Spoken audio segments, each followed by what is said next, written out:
ये तीर्थ नगरी देवभूमि के द्वार में आखिर क्या हो रहा है, क्यों अपराधियों की संख्या इस देवभूमि उत्तराखंड में बढ़ने लग गई है। अभी कुछ महीने पहले हादसा हुआ अंकिता भंडारी का, फिर हादसा होता है आपके लक्ष्मण झूला थाने चौकी में, जिसमें थाने के अंदर ही एक लड़के को मार दिया जाता है। उसके बाद हादसा होता है मायाकुंड में, लड़का था चंद्रेश्वर नगर का और उसको बेरहमी से मार दिया जाता है। प्रत्यक्षदर्शियों का कहना है जो उसको अस्पताल लेके गए थे, घसीट कर ले जाया गया, उसके गले में जो है कोई रस्सी लगाकर या मफलर लगाकर उसे घसीट कर कहीं 100-200 मीटर तक घसीट कर ले जाया गया। इस तरीके से नृशंस हत्या हुई है। हमारे साथ उसी घटना के प्रत्यक्षदर्शी नवीन जी हैं, वो क्या कहेंगे। 1 जनवरी की सुबह वो चंद्रेश्वर महादेव के मंदिर से आ रहे थे, क्या कहेंगे नवीन जी आप।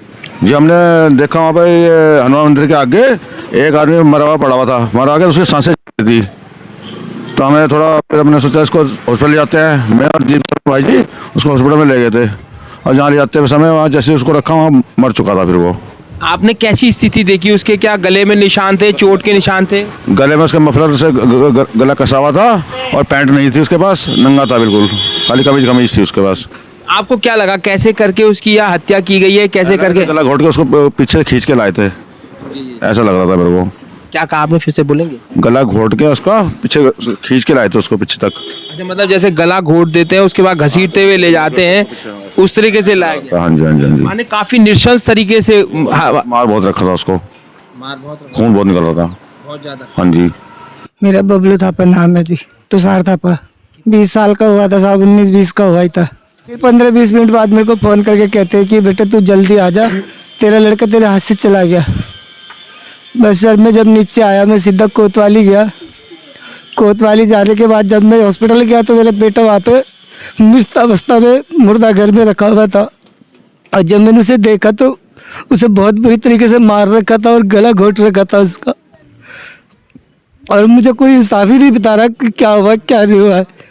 पुलिस वाले भी बस कुछ कहने को राजी नहीं है, रिपोर्ट में लिख के समाचारों पे दे रहे हैं कि मेरे लड़के का एक्सीडेंट हो गया और अज्ञात गाड़ी ने मार दिया, जबकि उसको मायाकुंड से उठाकर खुद लेके गए थे, हमारे पुराने अध्यक्ष थे वो लेके गए थे।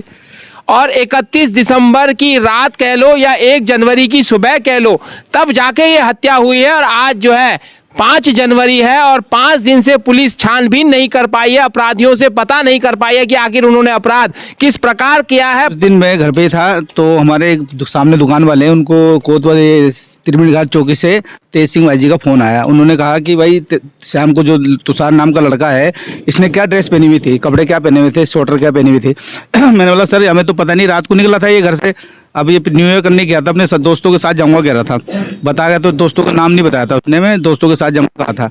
जब सुबह में तू जल्दी कर, अगर तू कोतवाली वहाँ थाने आ जा, चौकी में आ जा, इसको शिनाख्त करनी है, उसने कपड़े क्या पहने थे। मैंने सर क्या बात हुई, उन्होंने कुछ बात नहीं हुई, उन्होंने मुझे पूरी जानकारी नहीं बताई, शायद सोचा होगा कि कुछ परेशान हो जाएंगे ये लोग क्या बोल के तेज सिंह जी ने। तो फिर उन्होंने बोला चलो सब पुल में आ जा। मैं पुल में गया अपने भतीजे को लेकर, शुभम थापा को लेकर। तो उन्होंने मुझे फोटो दिखाई, एक फोटो में नाती था जो मेरा का लड़का तुषार थापा, उसको चोट लगी हुई थी और उसके गले में निशान थे और पूरा चेहरा पूरा खून से लथपथ था उसका। तो मैंने बोला सर ये तो मेरा नाती का लड़का है। तो उन्होंने मुझे भेज दिया, उन्होंने बोला ठीक है तुम जाओ घर, मैं तुम्हें 10 मिनट में फ़ोन करता हूँ।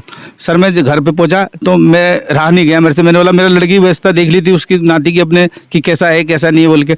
तो मैंने सर उसको तेज सिंह जी को फिर फ़ोन लगाया, मैंने कॉल करा अपने फ़ोन से। मैंने भाई साहब बता दीजिए क्या बात है, लड़के कुछ है। उसने बोला ऐसा कुछ नहीं है, उसको चोट लगी हुई है, ऐसा कर दो चौकी थाने आ जा। मैं थाने गया सर, तो थाने में उन्होंने मुझे सीधा बोल दिया कि लड़का ये काम हो चुका है, इसके परिजनों को बुला लो। और उन्होंने मुझे एक फ़ोटो दिखाई, लड़के की फ़ोटो दिखाई।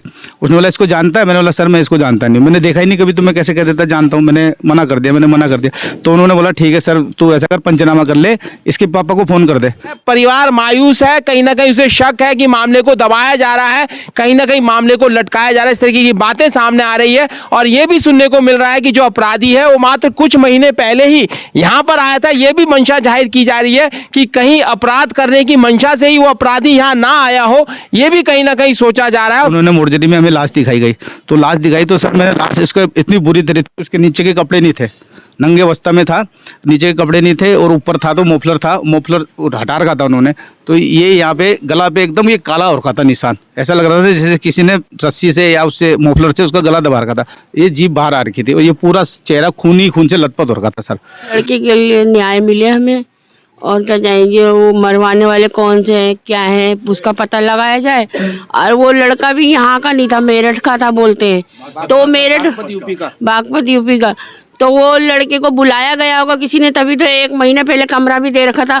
और देने वाला कौन है, उसका मकान मालिक कौन है, किसने बुलाया था, उसको भी ये बोल के सारी को सजा मिलनी चाहिए। हमने तो यही कहूंगी सर कि अभी तक तो न खुलासा भी नहीं हुआ, न बताया जा रहा है कि इसने मारा या उसने मारा। बस यही कह रहे कि एक्सीडेंट केस कह रहे, ये कह रहे, वो कह रहे, लेकिन जहाँ से बताया नहीं जा रहा हमें तो क्या बात हुई क्या नहीं हुआ। ये तो वैसे मतलब कि बहुत ही उससे हुआ हुआ रंजीत से, मतलब ये लड़का मतलब घूमता नहीं था किसी के साथ फालतू। वो लड़का ही मतलब फर्स्ट टाइम ही देखा हमने ना, तो इसके मतलब साथ ना पहले कभी मतलब कुछ टाइम पहले झगड़े झुगड़े भी होते, लोगों ने इसे धमकियाँ भी दी थी। किसको? इसी को हमारे को खत्म हुआ है। हाँ, किसने दी थी धमकियाँ? मतलब ये दोस्तों के उससे ही मतलब वो पता चला। अभी ये क्लियर नहीं है कि मतलब किसने दी थी। वो है कि अफसोस वो है कि किसी ने अपने मरवाया ना गया हो, इससे हमें शंका है। इस वजह से हम इसका चाहते हैं कि खुलासा इसका ढंग से होनी चाहिए, पूरी तरह से खुलासा होना चाहिए। हमें सारी जानकारी मिलनी चाहिए कि भाई चलो हमारे बच्चे की अगर गलती भी होगी तो हमारे बच्चे की गलती भी बताई जाए, अगर उसकी गलती होगी तो उसकी बताई जाए। जो भी जिसे उसने दरिंद्रे से मारा गया है मेरे नाती को, उसको सजा से कड़ी सजा मिलनी चाहिए सर। जो उसके पीछे सपोर्ट करने वाले हैं उसे भी सजा मिलनी चाहिए सर। आप क्या कहेंगे कि धमकी दी है, सर साजिश जी हुई है? मैं तो ये पड़ोसी हूँ थोड़ा, लेकिन लड़का बहुत अच्छा था वैसे वो, लेकिन इसको हमने भी सुना कि धमकी मिली थी, उसको धमकी मिली थी। और जो है ऐसा लड़का था नहीं, वैसे लड़ाई झगड़े वाला लड़का था नहीं वो, और उसको मारा गया, गला दबाया गया उसको। हम ऐसा जैसे निशान पड़े थे ना उसके, हमने देख रहे हैं, मोर्चरी में देख के आए, गले में निशान था पूरा उसको, और जो है जीभ निकली भी थी बाहर उसकी। और अभी तक खुलासा कुछ नहीं, कौन सी 10 नंबर गली में रह रहा है, कहाँ रह रहा है, पुलिस कोई छानबीन नहीं कर रही है, कुछ नहीं कर रही, कोई छानबीन नहीं कर रही। क्या कहेंगे आप, साजिशन हत्या? बिल्कुल साजिश है जी, बिल्कुल रची रचाई है साजिश बिल्कुल। जो लड़का था, जब हमने फोटो देखी, वीडियो देखी, तो जो लड़का उसके साथ में था जिसको पकड़ के हमने पुलिस वालों को दिया, किसी ने भी नहीं पकड़ा, हम खुद ले गए थे उसे पकड़ के। वो हमें यहीं में मिल रहा था, यहीं से जा रहा था, फिर हमने उसे पकड़ा, फिर पुलिस को दे दिया हमने उसे पकड़ के। और जब वो लड़के की फोटो देखी तो हमने यहाँ पे पूरा मतलब काला पड़ा हुआ था, ये पूरा गर्दन पुर्दन दबा के बिल्कुल बढ़िया करके मफलर से दबा रखा था, जीभ उसकी बाहर आ रखी थी, पीछे सर पूरा फूट रखा था यहाँ से, तो बहुत ही ज्यादा बुरी हालत थी। और सारा का सारा मर्डर ही है, ये मर्डर ही कर रखा है इन्होंने। क्या कहेंगे आप, साजिशन मारा गया आपके लड़के को? जी मेरे लड़के को तो साजिश करके मारा गया। जिस बंदे को जिसने मारा या तो उस बंदे को मारने के लिए ही बुलाया गया था यहाँ पे, नहीं तो मेरा लड़का ऐसा नहीं था कि किसी के साथ किसी के चोरी चकारी में लगे या कुछ लगे। और सबसे बड़ी बात है कि उन लोगों ने मेरे लड़के को ऐसा करके मारा है कि ये कर कुछ एक्सीडेंट लगे, क्योंकि मेरा हिसाब से ये कहता है वो बंदा एक मोटरसाइकिल चुरा के ले जाता है और उसी पॉइंट पे थोड़ी देर बाद मेरे लड़के को ले जाके मार दिया जाता है।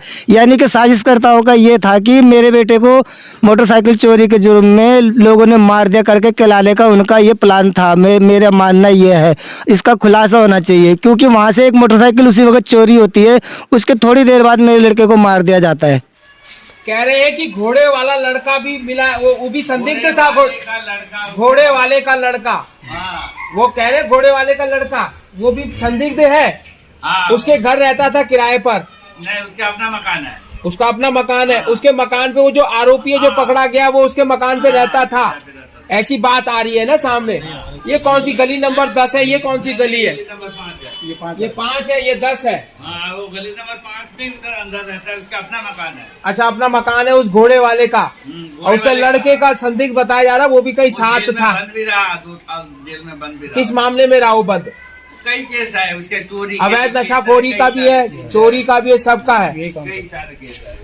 ये कह रहे हैं कि घोड़े वाले का लड़का है, वो भी संदिग्ध है, पहले भी 2 साल बंद रहा है, चोरी के कई मामलों में बंद रहा है। अब ये देखने वाली बात होगी कि मेन आरोपी कौन है, कैसे पुलिस पकड़ के ले जाती है।